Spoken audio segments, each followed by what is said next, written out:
Hi friends, welcome to Q&A episode number 202. Every Sunday మన ఛానల్లో Q&A episode జరుగుతుంది కదా. లాస్ట్ సండే Q&A వీడియోలో ఏదైతే మీరు కామెంట్స్ చేశారో వాటిలో కొన్ని ఇంట్రెస్టింగ్ కామెంట్స్ అయితే పిక్ చేశాను. ఫస్ట్ కామెంట్ మణికంఠ అడిగారు, అన్న నమస్తే, స్కూటీస్కి బ్యాక్ సైడ్ డిస్క్ బ్రేక్ ఎందుకు ఇవ్వడం లేదు, బయట కంట్రీస్లో స్కూటీస్కి ఉంటున్నాయి కదా అని చెప్పేసి. మ్యాక్సిమం ప్రైస్ తగ్గించడానికి ఒక రీజన్ అయితే మన ఇండియాలో తయారయ్యే స్కూటీస్కి పవర్ అండ్ టార్క్ అయితే కొద్దిగా తక్కువ ఉండిద్ది. ఆ ఇంజన్ జనరేట్ చేసే పవర్ అండ్ టార్క్కి ఫ్రంట్ డిస్క్ బ్రేక్ అయితే సరిపోయింది bro, back side disc brake అయితే అవసరం లేదు. ఇఫ్ ఇన్ కేస్ తీసుకొస్తే మాత్రం ప్రైస్ పెరిగిపోయింది కదా, ఆ రీజన్తో బ్యాక్ సైడ్ డిస్క్ బ్రేక్స్ అయితే ఇవ్వట్లేదు అని చెప్పేసి నేను అనుకుంటున్నాను. నెక్స్ట్ శ్రీను అయితే కామెంట్ చేశారు, 3 lakhs బెస్ట్ అడ్వెంచర్ బైక్ చెప్పు బ్రో అని చెప్పేసి. బ్రో HD అడ్వెంచర్ అయితే మీరు కన్సిడర్ చేసుకోవచ్చు. 2.5 lakhs ఆ వెహికల్ అయితే వచ్చేస్తుంది. కొద్దిగా వెహికల్ అయితే వెయిట్ ఉండిద్ది, అలాగే అన్ని చోట్ల కూడా షోరూమ్స్ అయితే ఉండవు.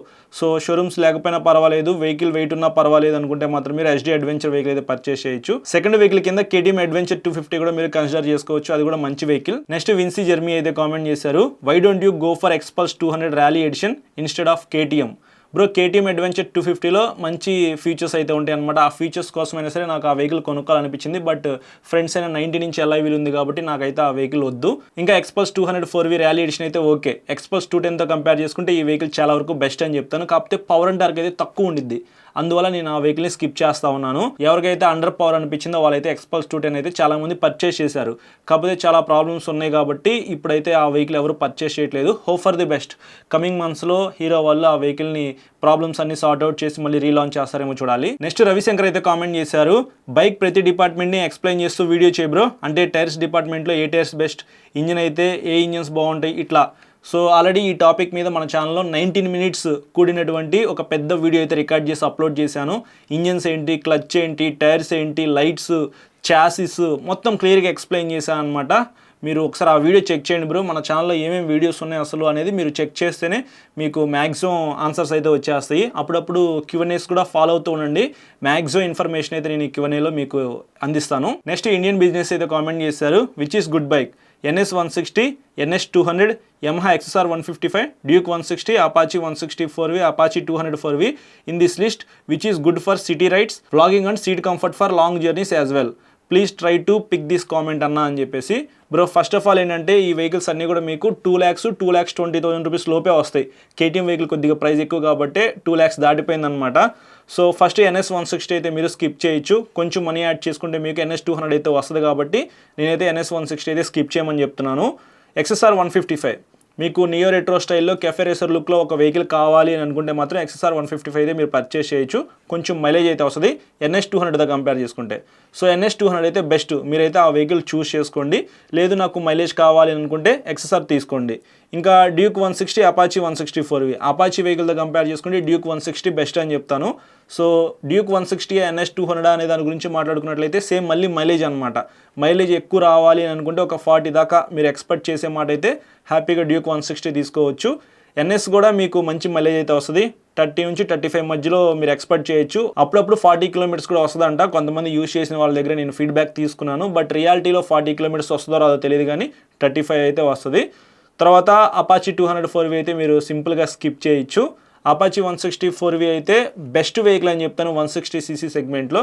కాకపోతే మీకు ఇంజిన్ పరంగా చూసుకుంటే కొద్దిగా పవర్ అనేది డ్యూక్ 160లో ఉండిద్ది. ఓవరాల్గా ఒక వెహికల్ చెప్పండి బ్రో అంటే సింపుల్గా ఎక్స్ప్లెయిన్ చేస్తా చూడండి. 160ccలో కొద్దిగా పెర్ఫార్మెన్స్ ఉన్న వెహికల్ కావాలనుకుంటే డ్యూక్ 160, లేదు 2 lakhs లోపే నా బడ్జెట్ అని అనుకుంటే మాత్రం అపాచీ RTR 160 4V, లేదు కొద్దిగా పెర్ఫార్మెన్స్ ఎక్కువ కావాలి అని అనుకుంటే మాత్రం NS 200, పెర్ఫార్మెన్స్తో పాటు మైలేజ్ కూడా కావాలనుకుంటే XSR 155.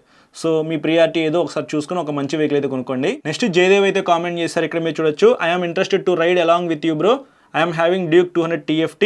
అలాగే ఇంకా చాలామంది కామెంట్స్ అయితే చేశారనమాట. వెలుగురి అబ్బాయి రెడ్డి అయితే, అన్న మీతో పాటు నేను కూడా రైడ్స్కి వస్తాను, ఏదో ఒక రోజు ప్లాన్ చేయన్నా అని చెప్పేసి. భార్గవ్ అయితే సండే రైడ్స్ ప్లాన్ చేయన్నా, Tenali to Guntur, Guntur to Vijayawada morning rides plan చేయన్నా అని చెప్పేసి. ఇంకా కొంతమంది అయితే ఉన్నారు. బట్టు సాయి హర్ష అయితే వీకెండ్ రైడ్స్ ప్లాన్ చేయన్నా అని చెప్పేసి. శివ అయితే I'm living in Hyderabad, I'm interested to ride with you bro అని చెప్పేసి. దిలీప్ అయితే బ్రో మీరు ప్లాన్ చేయండి, ఐ విల్ జాయిన్ అని చెప్పేసి. ఇట్లా చాలా మంది అయితే కామెంట్స్ చేశారనమాట. మ్యాక్సిమం కామెంట్స్ అయితే ఇవి ఉన్నాయి అనమాట. బ్రో ప్రస్తుతానికి కొద్దిగా బిజీ స్కెడ్యూల్ అయితే ఉంది, చాలా వీడియోస్ అయితే పెండింగ్లో ఉన్నాయి కాబట్టి 1 by 1 అయితే అప్లోడ్ చేస్తూ ఉన్నాను. ఖచ్చితంగా మనం రైడ్కి అయితే వెళ్దాము. నెక్స్ట్ Q&Aలో కానీ ఆ పై వచ్చే Q&Aలో కానీ నేను మీకు అప్డేట్ అయితే ఇస్తాను, ఎప్పుడు వెళ్దాం ఏంటని చెప్పేసి. ఎక్కడికి వెళ్ళాలో కూడా నేను మీకు చెప్తాను, దాని ప్రకారంగా మీరు అందరూ ఒక చోటుకు వస్తే అందరం కలిసి ఒక రైడ్కి వెళ్ళొద్దాం. నెక్స్ట్ విశాల్ విష్ణు అయితే కామెంట్ చేశారు, bro can we expect ABS on Activa 125? 125cc bikes కానీ స్కూటర్స్ కానీ అన్నిటికి కూడా ఏబిఎస్ అయితే వస్తుంది. తొందరపడి యాక్టివా 125 అయితే మీరు పర్చేస్ చేయొద్దు. ఆల్రెడీ యాక్సిస్ 125కి ఏబిఎస్ అయితే వచ్చేసింది. సో యాక్టివా 125, జూపిటర్ 125 కూడా ఖచ్చితంగా ఏబిఎస్ అయితే వస్తుంది. కొంచెం వెయిట్ చేయండి ఏబిఎస్ వేరియంట్ వచ్చేదాకా. కానీ ఇక్కడ మీరు ఒకటి గమనించాలి, ఏబిఎస్ వేరియంట్ వచ్చింది అంటే ఖచ్చితంగా వెహికల్ ప్రైస్ పెరిగిద్ది. ₹1,20,000 లభిస్తూ ఉందనుకోండి, ప్రస్తుతానికి ₹1,25,000, ₹1,30,000 చేస్తారు ఖచ్చితంగా. సో అంత అమౌంట్ పెట్టి నాకు ఆ వెహికల్ అయితే అవసరం లేదు అని ఎవరైతే అనుకుంటారో వాళ్ళైతే ఇప్పుడే పర్చేస్ చేయండి. ఏబిఎస్ ఫీచర్ నాకు కావాలి అని అనుకుంటే మాత్రం అప్పుడు మీరు వెయిట్ చేయండి. 07 రెడ్డి అయితే కామెంట్ చేశారు, make a video on Ola roadster X top model please. Bro Ola vehicles బాగాలేదు, చాలా ప్రాబ్లమ్స్ అయితే ఫేస్ చేస్తూ ఉంది ఓలా కంపెనీ కూడా. నేను మన ఛానల్లో చాలా తక్కువ వీడియోస్ అయితే రికార్డ్ చేశాను. అది కూడా వాళ్ళు ఫ్యాక్టరీకి పిలిచినప్పుడు లేకపోతే ఓలా క్యాంపస్కి పిలిచినప్పుడు కొన్ని వీడియోస్ అయితే రికార్డ్ చేశాను. కానీ పర్సనల్గా నేను వెహికల్ తీసుకుని అయితే ఎప్పుడూ రివ్యూ చేయలేదన్నమాట. సో చాలా ప్రాబ్లమ్స్ ఉన్నాయి కాబట్టి నేనైతే ఆ వెహికల్ రివ్యూ చేయదలుచుకోలేదు. ఫ్యూచర్లో ఏమన్నా ప్రాబ్లమ్స్ అన్నీ రెక్టిఫై అయ్యి వెహికల్ చూస్తానికి బాగుండి మంచి వాల్యూలో ఆ వెహికల్ సేల్ చేస్తుంటే మాత్రం ఖచ్చితంగా ఒక వీడియో రికార్డ్ చేస్తాను. సాయి చరణ్ అయితే కామెంట్ చేశారు, ఫ్యామిలీకి Ronin and N160 best bike long రైడ్స్కి. బ్రో ఫ్యామిలీ అనే ఒక పదం ఎప్పుడైతే ఒకటి వస్తుందో ఒక వెహికల్ పర్చేస్ చేసేటప్పుడు చాలా వరకు మనం కాంప్రమైజ్ అయితే అవ్వాలి. రొనిన్ 225 అనేది లాంగ్ రైడ్స్ వెళ్ళడానికి బాగుండిద్ది. ₹1,70,000 లోపే మీకు బేస్ వేరియంట్ అయితే వస్తూ ఉంది కాబట్టి అది best vehicle. Upside down suspension కానీ, బ్లాక్ పైడ్ అండ్ టైర్స్ కానీ, గ్రౌండ్ క్లియరెన్స్ కానీ అన్నిట్లో ఫుల్ఫిల్ చేసిద్ది అనమాట N160తో కంపేర్ చేసుకుంటే. కానీ ఫ్యామిలీ కోసం అని చెప్పేసి అడిగారు కదా, అప్పుడు మనం ఖచ్చితంగా N160 తీసుకోవాలి. కొంచెం బార్ అయితే ఉండిద్ది, సీట్ అయితే రొనిన్లో కొంచెం పొట్టిగా ఉండిద్ది. మీరు కూర్చోంగా బ్యాక్ సైడ్ ప్లేన్ రైడర్కి కొంచెం స్పేస్ ఉండిద్ది అనమాట. అదే N160లో అనుకోండి కొంచెం ఎక్స్ట్రా స్పేస్ అయితే ఉండిద్ది. సో ఫ్యామిలీ కోసం ఒక వెహికల్ కావాలి అనుకుంటే మాత్రం మీకు N160 బాగుండిద్ది.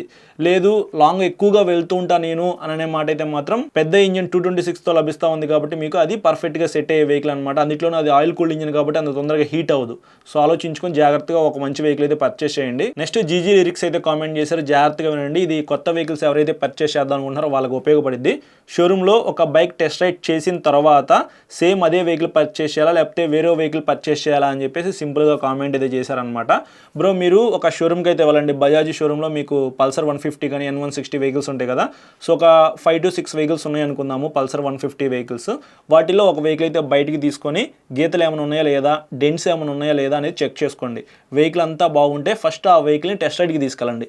టెస్ట్ రైడ్కి తీసుకెళ్ళిన తర్వాత ఇంజిన్లో వైబ్రేషన్స్ ఉన్నాయా లేదా, బ్రేక్స్ బాగా పడుతున్నాయా లేదా, మీకు కంఫర్ట్ ఎలా ఉంది అనేది మొత్తం చెక్ చేసుకోండి. అంతా ఓకే అయితే ఆ వెహికలే పర్చేస్ చేయండి. అదేం టెస్ట్ రైడ్ వెహికల్ కాదు, సేల్ చేసే వెహికలే, కొత్త వెహికలే కదా మీరు బయటికి తీసుకొచ్చుకుంది. సో మీరు టెస్ట్ రైడ్ చేసిన తర్వాత అంతా బాగుంటేనే కొత్త వెహికల్ మీరు పీడిఏకి తీసుకెళ్ళాలి. అక్కడ పీడిఏ ప్రాసెస్ అంతా కంప్లీట్ అయిపోయిన తర్వాత మీరు హ్యాపీగా ఆ వెహికల్ డెలివరీ అయితే తీసుకోవచ్చు. ఒకవేళ మీరు టెస్ట్ రైడ్ చేసిన తర్వాత ఆ వెహికల్ అంతా ఓకే అయిన తర్వాత మీరు ఆ వెహికల్ పక్కన పెట్టేసి ఇంకొక వెహికల్ తీసుకున్నారనుకోండి, ఆ వెహికల్ హ్యాపీగా పీడిఏకి తీసుకెళ్తారు. పీడిఏ అంతా అయిపోయిన తర్వాత మీకు డెలివరీ ఇస్తారు. ఇంటికి వెళ్ళేటప్పుడు ఏదైనా ప్రాబ్లం వచ్చిందనుకోండి, కంఫర్ట్ లేకపోయినా లేకపోతే గీతలు ఉన్నా సరే మళ్ళీ మీరు షోరూమ్కి అయితే రావాలి. ఇట్లాంటి ప్రాబ్లమ్స్ అయితే మీరు ఫేస్ చేయొద్దు. జాగ్రత్తగా చూస్ చేసుకోండి, టెస్ట్ రైడ్ చేయండి, అంతా ఓకే అనుకున్న తర్వాత ఆ వెహికల్ డెలివరీ తీసుకోండి. నెక్స్ట్ మోహిత్ అయితే కామెంట్ చేశారు, హై బ్రో నేను జావా 42 FJ తీసుకుందాం అనుకుంటున్నాను, ఏమంటావు? బెస్ట్ వెహికల్ బ్రో, రెట్రో స్టైల్లో చూస్తానికి ఆ వెహికల్ అయితే చాలా బాగుండిద్ది. సైలెన్సర్ కూడా ఇట్లా పైకి అయితే ఉండిద్ది. మీకు పాత వెహికల్స్లో సైలెన్సర్స్ అయితే ఇట్లా ఫ్లాట్ ఉంటాయి, స్పీడ్ బ్రేకర్స్ దగ్గర ఈజీగా తగులుతాయి, అలాగే వాటర్లోకి వెళ్ళినప్పుడు ఈజీగా వాటర్ వెళ్ళిపోతాయి అనమాట. కానీ ఇందులో ఆ ప్రాబ్లం అయితే సాల్వ్ అయింది, కొద్దిగా పైకి ఉండిద్ది కాబట్టి మీరు హ్యాపీగా పర్చేస్ చేయొచ్చు. జావా 42 కొనుక్కోవడం కన్నా జావా 42 FJ కొనుక్కోవడం చాలా వరకు బెస్ట్. నెక్స్ట్ మనోజ్ కుమార్ అయితే కామెంట్ చేశారు, హాయ్ బ్రో GT 650 డిస్కంటిన్యూ అవుతుందా, GT 750 వస్తుందా, ఎంతవరకు నిజం? బ్రో GT 650 అయితే ప్రజెంట్ ఏమీ డిస్కంటిన్యూ చేయట్లేదు. GT 750 వస్తే ఆ వెహికల్ సపరేట్గా అమ్ముతారు, ఈ వెహికల్ సపరేట్గా అమ్ముతారు అనమాట. సేమ్ షోరూమ్స్లోనే GT 650 కొనుక్కునే వాళ్ళు GT 650 కొనుక్కుంటారు, GT 750 కొనుక్కునే వాళ్ళు GT 750 కొనుక్కుంటారు. ఒకవేళ GT 750 ఎక్కువ మంది పర్చేస్ చేస్తున్నారు అనుకోండి, ఈ వెహికల్కి సేల్ లేకపోతే మాత్రం ఖచ్చితంగా ఇది డిస్కంటిన్యూ చేస్తారు. As of now royal Enfield దగ్గర నుంచి ఎటువంటి అఫీషియల్ అప్డేట్ అయితే లేదనమాట. కొద్దిగా వెయిట్ చేయండి, ఏదైనా న్యూస్ తెలిస్తే మాత్రం ఇట్లా Q&Aలో అప్డేట్ ఇస్తాను. సో ఇది ఫ్రెండ్స్ ఈ సండే Q&A అయితే. ఈ ఎపిసోడ్ మీకు నచ్చిందని చెప్పేసి అనుకుంటున్నాను. ఈ వీడియో నచ్చితే మాత్రం లైక్ చేసి మీ ఫ్రెండ్స్ అందరికీ షేర్ చేయండి. మీకు ఏమైనా డౌట్స్ ఉన్నాయనుకోండి ఈ వీడియో కింద కామెంట్ చేయండి, నెక్స్ట్ సండే పిక్ చేసి ఆన్సర్ చేస్తాను. ఇంకా మీరు మన ఛానల్కి సబ్స్క్రైబ్ చేయకుండా చూస్తున్నట్లయితే ఇప్పుడే సబ్స్క్రైబ్ చేసుకోండి, పక్కన బెల్ ఐకాన్ అయితే క్లిక్ చేసి పెట్టుకోండి. నేను వీడియో పెట్టిన వెంటనే మీకు నోటిఫికేషన్ వస్తుంది. Thank you.